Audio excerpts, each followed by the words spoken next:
Greetings, travelers. I'm your host, the C-Dot that knows a lot, Dr. Waluigi. Well, travelers, I finally get to talk about a game franchise that holds a special place in many 90s kids' hearts, and is one that I'm thankful to say has had more hits than misses. Though that may be because I've played the main series and only a few of the side games, but that just goes to show the quality and care the makers of this series took when making these games. Whether you played these games in the modern day, continue to play the games from when they originally came out, or just discovering them, this 90s series of games is one that I think most people will agree is just a fun, relaxing RPG you can take on the go. That's right, we're talking about the Pokemon franchise. The series that involves children leaving their homes at 10 years old to travel around the world to find and collect as many magical animals as they can, leading to them having to fight with their pets in legalized fights for our amusement. Though that joke is outdated and annoying, the Pokemon franchise is one that I think a lot of kids find enjoyable because it was the first series where you got to play as yourself and go on your own great adventure with your pets, rather than play as a great hero in a sword and sorcery setting, which was typical for the RPG genre. It's why I think Pokemon has lasted so long, as every time you pick up a new game from this series, it gives you the chance to explore the world from the comfort of your home, even if the gameplay hasn't changed that much since the series began. Which is what many Pokemon fans have complained about, with the games not really changing that much in terms of gameplay and sticking to the JRPG style fights between the Pokemon you pick and having them take turns fighting each other. However, this hasn't always been the case, as there have been several games in the franchise that have tried out new things, from making you a Pokemon to following different characters from the anime. And we're going to talk about one of those games today as I take a look at the criminally underrated game for the N64, Pokemon Snap.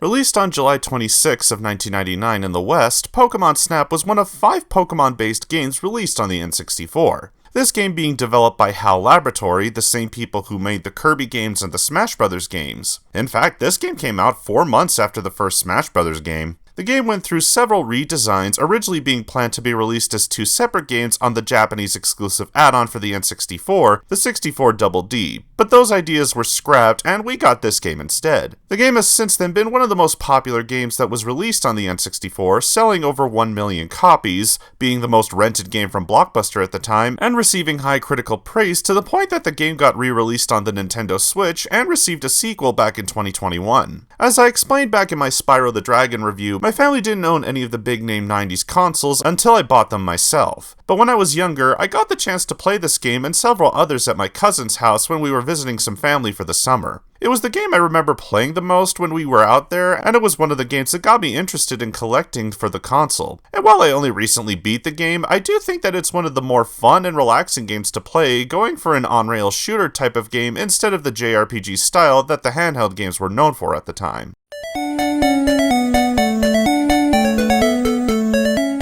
The game has you play as Todd Snap, a minor character from the Pokemon anime who traveled with Ash and company for a short while, who was summoned by Professor Oak to help him categorize some Pokemon on the aptly named Pokemon Island. He sends Todd inside of a buggy called the 01 to take pictures of the Pokemon for his research, which leads to Todd taking as many pictures of the Pokemon as he can, including the elusive Mew.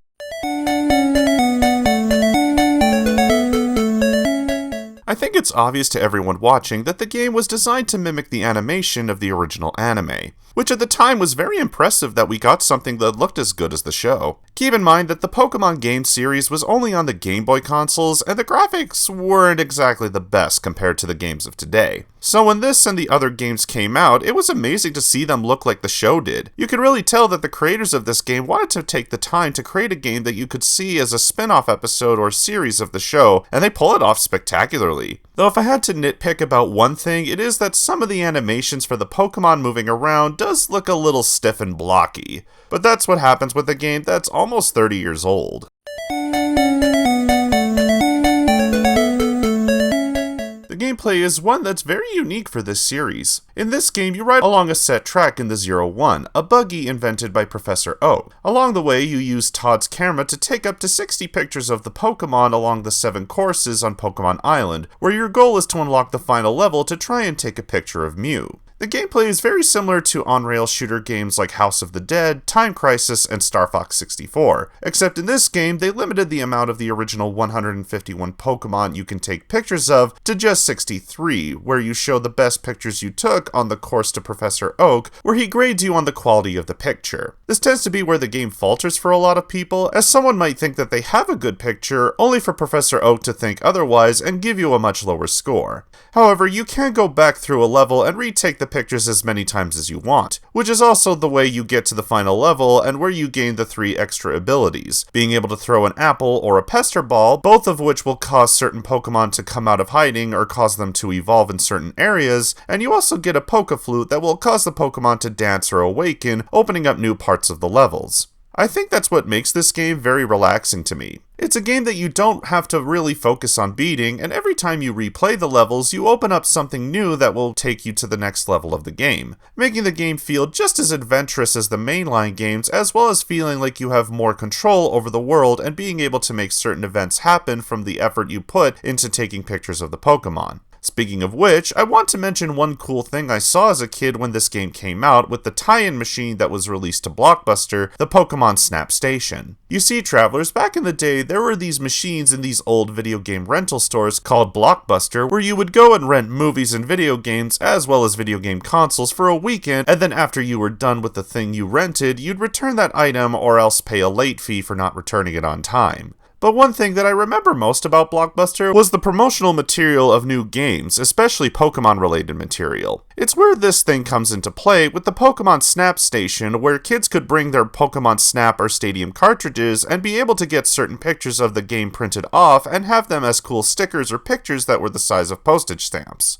I know this might not be that cool, and sadly these machines are all almost lost, but as a kid of the late 90s, it was always cool going to Blockbuster and being able to see other kids print off pictures of their favorite Pokemon from the games that they worked hard on to collect. It's just a little something from the past that I think is pretty cool, and something I wish that was brought back, but considering we live in a digital age and you can save all of these pictures to your device, it does seem a little pointless to bring something like this back, but I'm glad I got to experience it. At least when I was a kid.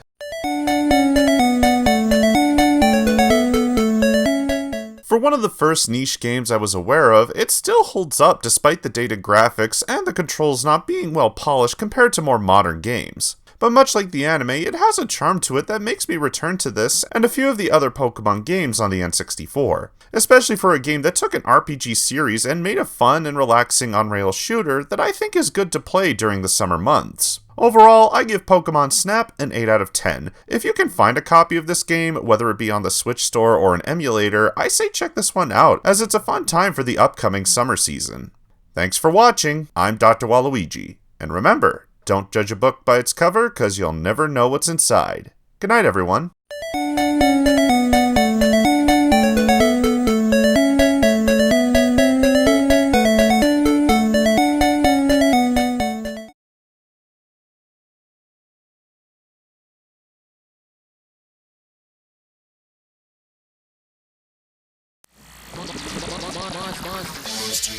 I was transported to a far